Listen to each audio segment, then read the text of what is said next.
잘들 지내셨어요? 예, 반갑습니다. 요즘 뭐 하기가 좋은 계절이 돌아오고 있죠? 예, 꽃을 좋아하는 분들은 꽃 구경 다니기에 좋고, 또 수행하시는 분들은 여름보다 훨씬 수행하기에 좋고, 나들이가 잦은 분들은 나들이 하기에 여름보다 훨씬 더 수월해지겠구나 이런 생각이 듭니다. 우리가 인생살이도 보면은 그 힘을 가해서 살아야 될 때가 있고 좀 수월해질 때가 있고 이런 것 같아요. 여러분들 요즘 삶은 어떠십니까? 예?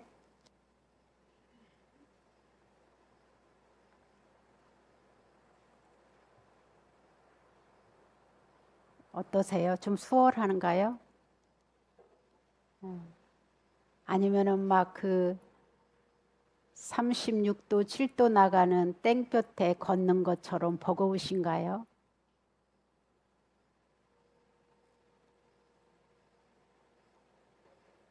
우리는 이런 역경이 왔을 때, 또 순탄할 때, 또 때로는 막 좋은 일이 일어날 때 어떻게 대처를 해야만이 우리가 좋다고 들떠서 일을 망가뜨리지 않고 또 일이 안 풀린다고 해서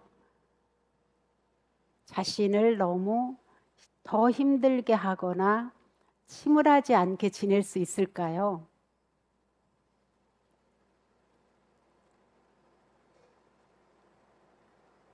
그런 생각 해보셨어요?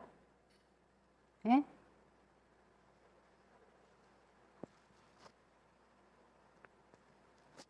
한 가지 가장 여러분들이 저랑 염두해야 될 게 뭐냐면은 이거는 결코 영원하지 않다라고 늘 마음에 새겨가지고 있으셔야 돼요. 역경이 와도 이거는 영원하지 않아. 아무리 좋은 일이 있어서 날뛸 수 있는 일이 생겨도 이건 영원하지 않아. 그러면 우리는 삶을 어떻게 대처해야 좀 더 평온함을 유지 오래 할 수 있을까?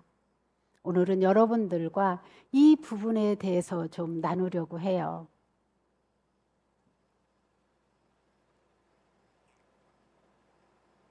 어느 분은 늘 말씀하시기를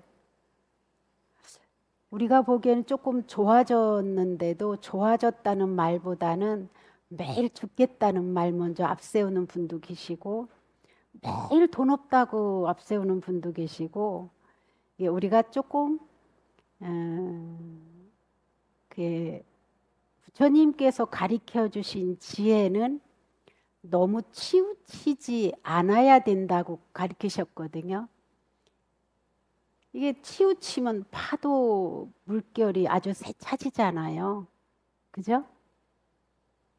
예, 그런데 이 조금만 불편하면은 불편하다고 투정 부리기 바쁘고 조금만 좋은 일 있어도 더 잘 되기만을 바라기만 한다면 이분은 마음에 평온이 찾아올 날이 없을 것 같아요.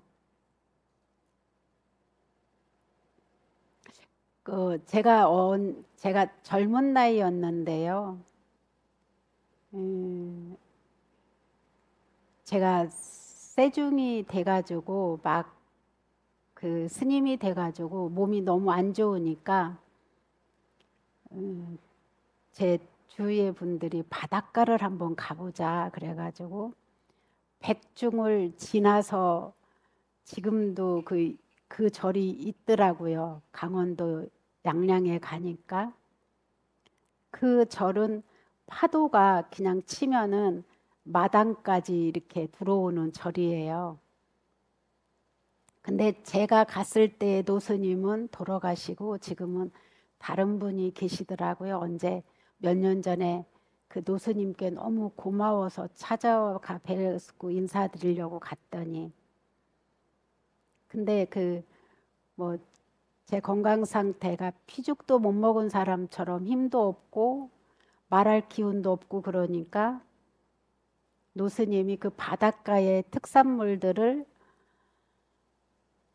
새벽부터 뭘 준비하신 것 같아요. 근데 그때 당시에는 제가 그런 거를 먹는 걸 익히지를 못한 상태인데 법당을 돌고 삼성각을 가가지고 소리를 막 괴성으로 질렀어요. 제 팔뚝보다 더 긴 고기가 이렇게 꼬리를 툭툭 치고 있는 거예요. 그러니까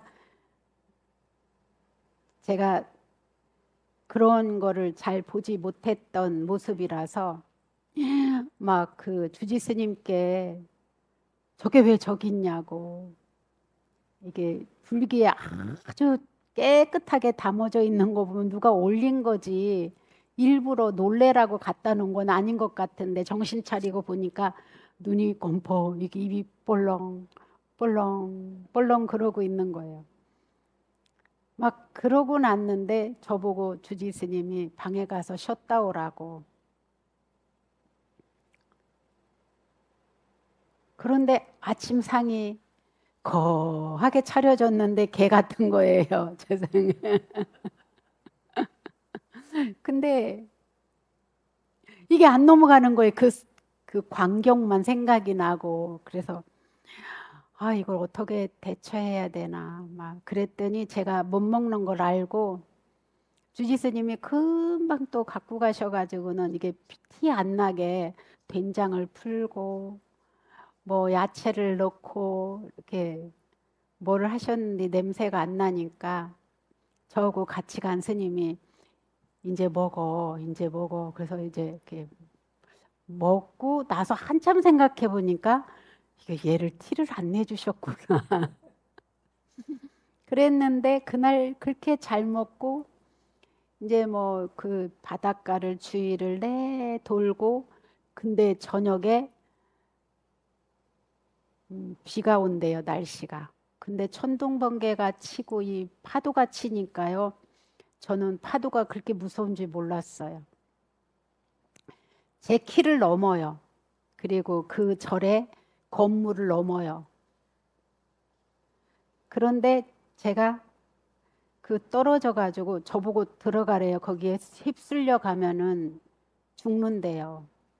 근데 최대한으로 바위에 올라가서 가만히 지켜봤어요. 저 파도가 왜 이렇게 무섭고 겁나는지 바닷 속을 가만히 지켜보니까 바닷속은 고요한 거예요.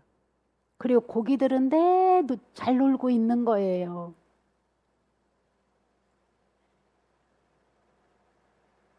그래서 저도 모르게 야, 내가 지금 그러고 있구나. 몸이 아프다고 온갖 인상을 쓰고 이 몸이 조금 약하다는 핑계를 대면서 지가 불편한 건 안 하고 지 몸뚱아리 최대한으로 편한 것만 골라 살려고 있구나. 그거를 알게 되면서 무엇을 봤냐면은 야, 이게 현상에 휘말리는 이 마음 안에는 부처님과 똑같은 성품이 있다는 거 잊지 말아야 되겠구나.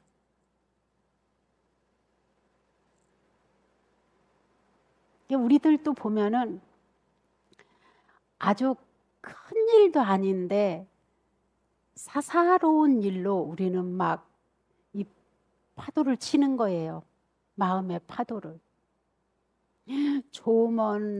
좋다고 그 사람한테 마음이 온갖 다가 있고 그러다가도 조금만 싫으면은 싫다라고 벌써 그 사람을 내치고 있고 그 물건이 사고 싶으면 어떻게든지 살려고 애쓰고 막상 사서 구족해서 보면은 그것을 귀하게 여기는 마음은 얼마 못 가고 이렇게 우리가 막 파도를 치고 있는, 그래서 저도 감정이 그럴 때 여러분들도 막 그러면서 스스로 계속 번뇌를 키워가면서 여러분들이 힘들어하는 거 보면은 아유, 저렇게 안 해도 되는데, 그래도 그것이 습관이 돼서 마음이 그렇게 늘 길들여져 있어서 너무 많이 휘말리는 것 같아요. 이게 파도를 막 타면서 그럴 때마다 파도가 바람에 마주쳐가지고 지붕을 덮을 만큼 힘쓸 때는 얼마나 두려워요, 우리가. 근데 그 파도가 바람에 휘말리지 않으면 아주 잔잔해서 우리는 그 잔잔한 바닷가를 보고 싶어 해서 넓게 툭 터져 있는 공간을 보고 싶어 하고 그것을 봄으로 인해서 때로는 우리 마음의 평화를 찾기도 하잖아요. 그 광경을 보고. 그러면 우리들이 삶에 있어서는 어떻게 대처해야 되느냐.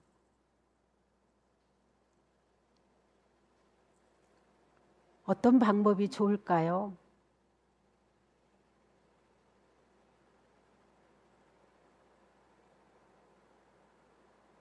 저는 인생을 살면서 고된 일정이 유지돼도 손해날 게 하나도 없고 좋은 일이 연달아 들어온다고 그래도 굳이 그것을 큰 이익이라고 보지 않아요. 큰 이익이라고 봐가지고 제가 그걸 딱 집착하는 거와 동시에 제가 지혜를 잃어버리더라고요. 이게 평정심으로 볼 수 있는 힘을 딱 잃어버리더라고요. 그렇다고 우리가 고달픈 일이 계속 이어지고 일이 순조롭지 않다고 그래서 왜 손해가 아니냐. 그거를 통해서 우리들은 참는 걸 배우는 거예요. 그러면서 그 역경을 통해서 배우는 게 너무 많은 게 뭐냐. 이거를 어떻게 대처해 나갈지 연구를 하게 되는 거예요. 이거 이렇게 고달픈 역경에 시간이 없으면 우리는 정신적으로 성장하는 게 아니라 외려 교만심과 아만심으로 큰 장애를 일으키는 경우도 많습니다. 우리들이 그렇습니다. 누구나 할 것 없이. 그래서 잘 나갈 때 보면은 그 사람의 교만과 아만이 수많은 사람들을 가슴을 아프게 울려버려요. 그래서 그것이 얼마 못 가서 바로 내 삶의 역경이 찾아오는데 그때 지었던 장애인 거예요.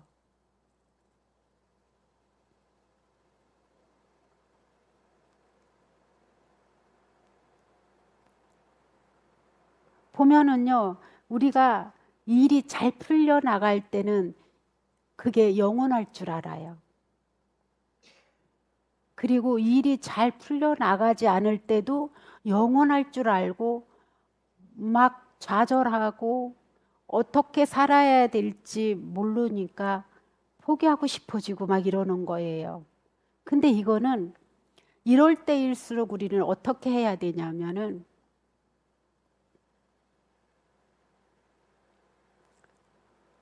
기도밖에 모르면 기도하시고요. 수행할 줄 알으면 수행하시고 나는 기도도 싫고 수행도 하고 싶지 않아. 마음이 너무 불편해 하면 봉사하시면 돼요. 이 마음은요. 어디에다가 관심만 두면은 요 마음이 확 변해가요. 이게 그런데 왜 이거를 못 바꾸냐면 우리들은 내 생각에 갇혀 있다 보니 내 생각으로 완전히 안 될 거라는 생각, 지금의 역경의 이 상황을 어떻게 대체할 힘이 없고 그냥 받아들이기만 해도 아, 내가 지금 힘들구나. 그러면 이 힘듦과 싸우려고 하지 않아요. 싸우면 싸울수록 더 빠져버려요. 그러면은 그냥 딱 받아들여서 내가 진짜 지금 상황이 이렇구나. 내가 어디 손 벌릴 데가 없구나. 의지할 데가 없구나. 그럼 어떻게 해야지? 우리들은 부처님 백이라는 게 있어요. 복 중에 최고의 복이 인연복이라고 하거든요. 부처님은 어떤 분이냐 하면은 우리 인생의 모든 일을 다 해결해 줄 수 있는 지혜를 구족한 분이에요.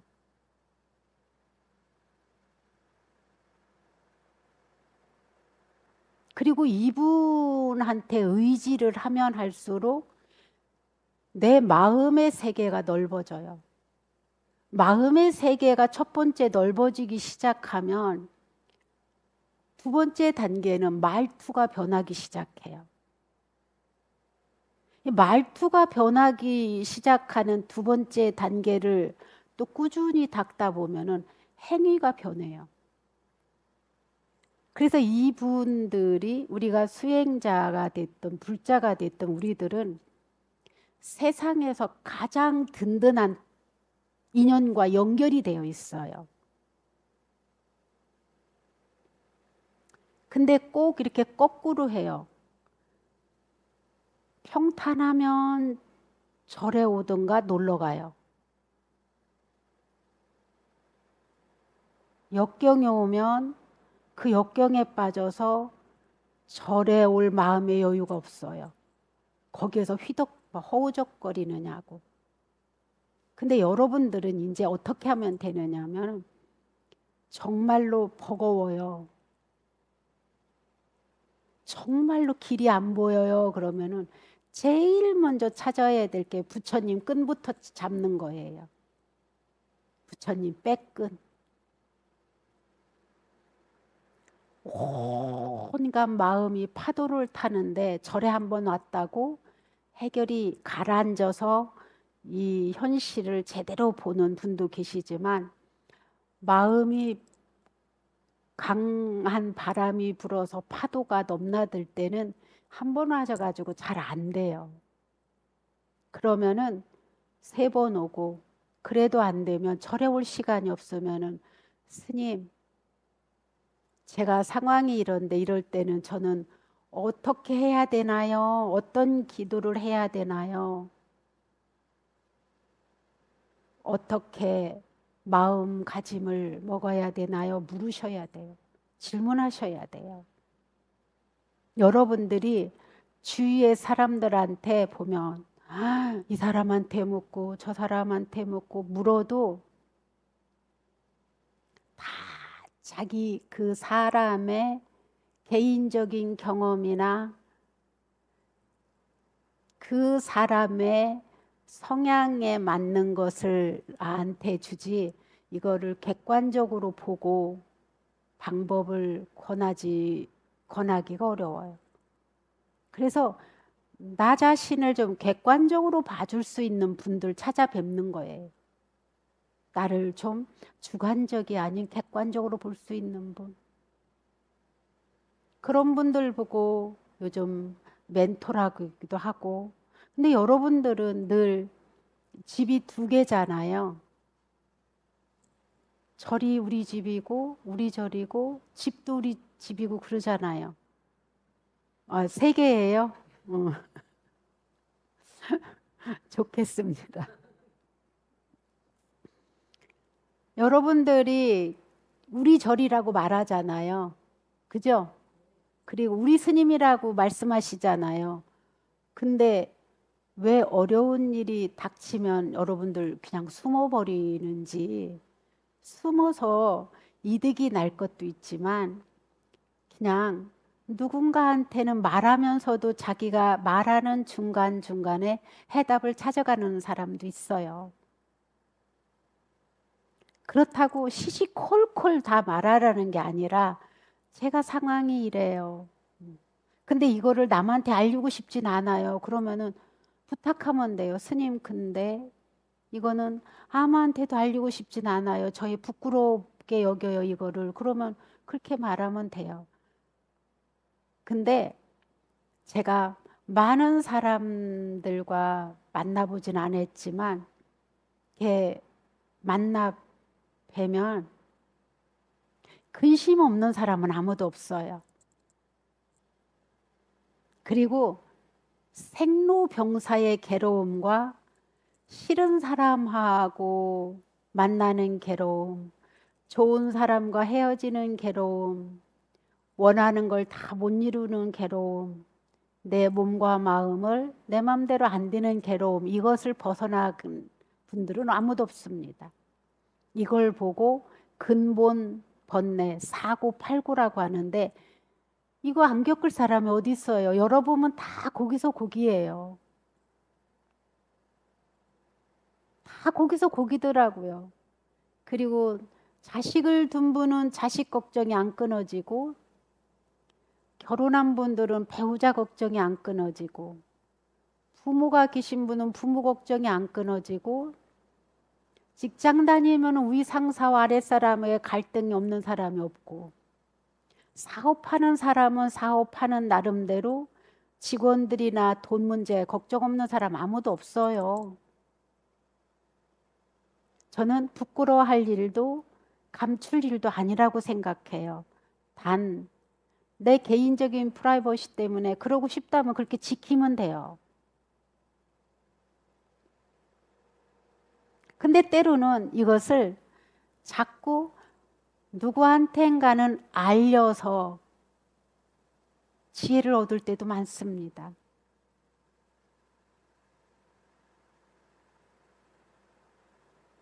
그래서 우리가 이 마음의 파도만 넘나들지 않는 이 힘만 길러도 우리는 자기 현실을 매우 직시할 수 있다. 왜? 우리 마음의 한 바탕에서는 부처님과 똑같이 자비롭고 지혜롭고 원만한 성품이 자성이 다 각자 있기 때문이에요. 근데 이 파도만 안 탈 수 있으면 그러면은 좋은 일이었을 때는 아이고 이렇게 감사합니다. 그러니 이 복을 가족과 나누겠습니다. 아니면 형제와 나누겠습니다.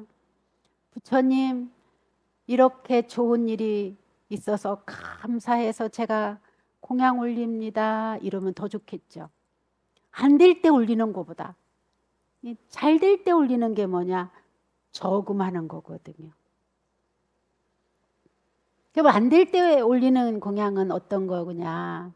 안 될 때 올리는 건 실마리를 풀고자 하는 거예요. 누구나 다 복이 부족하고 덕이 부족하기 때문에 생기는 일들이 많거든요. 우리 사바세계 사는 누구나 다. 그러면 그때 막 얽히고 설켜 있을 때 복을 탁 져놓으면은 자연스럽게 그 복력으로 실이 막 꽉 조였던 온갖 힘을 다해서 주었던 것에 부드럽게 그 힘이 빠져 있어요. 그러면 여러분들이 그 복을 지은 힘으로 이 실타래를 풀어나가기가 쉬워지겠죠. 그래서 좋은 일이 있을 때는 감사함을 반드시 전해라. 그리고 나누셔요. 그리고 나쁜 일이 있을 때는 어떠냐? 내가 복이 이렇게 부족했구나. 덕이 이렇게 얕았구나. 라고 더 지으셔야 돼요. 그때는. 절에를 안 나오고 본인 혼자 막 해결하려고 하는 것보다는 지혜를 얻으러 오는 거예요. 절에. 이거를 풀어나갈 어떤 지혜. 이거는 1 더하기 1은 2였구나라고 발견할 때도 있지만 1 더하기에 몇을 숫자에 넣을지 몰라서 답을 못 찾을 경우도 있거든요. 그럴 때 이 마음을 좀 차분하게 이 파도에 휘말리는 마음이 잔잔해져야 이거를 자기 마음에서 발견이 되고 이거를 지혜를 만들어낼 텐데 파도에 휘말리면은 여기에 휘말려서 온 온갖 괴롭다고 아우성치느냐고 이 자기 지혜를 발현해낼 수 있는 그 힘이 없어 버려요. 너무 괴로워서. 그래서 우리는 이렇게 좋아도 영원하지 않고 나빠도 영원하지 않고, 그리고 누구나 살아있는 모든 이들은 다 겪는 건데, 나는 이 고비를 넘기고 이 좋은 일을 더 유지하려면은 어떻게 해야 될까? 이게 이제 복 짓는 걸 이어나가는 거예요. 덕 쌓는 일을 이어나가는 거예요. 이 복덕이 좀 구족이 됐을 때, 마음의 여유가 생길 때 또 그때 수행하는 거예요. 아니면 바로 이거에 관계없이 바로 수행에 들어가는 분들도 많으세요. 그러면서 해답을 찾아가는 분들도 있습니다. 그래서 여러분들이 잘 나간다고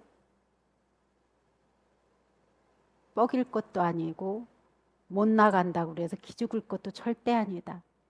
이것을 어떻게 받아들이냐에 따라서 우리는 전화위복이라고 하는 힘을 기를 수 있는 기회고, 또 좋은 일이 많이 일어날수록 우리가 이것을 길게 나갈 수 있는 방법이 파도 덜 타는 일이다. 그러기 위해서는 늘 염불이든 알아차림이든 바란이든 마음에서 놓지 않는 방법이다. 그 잔잔한 마음의 평정심을 유지하기 위해서다. 이렇게 아시면 될 것 같습니다. 이상입니다.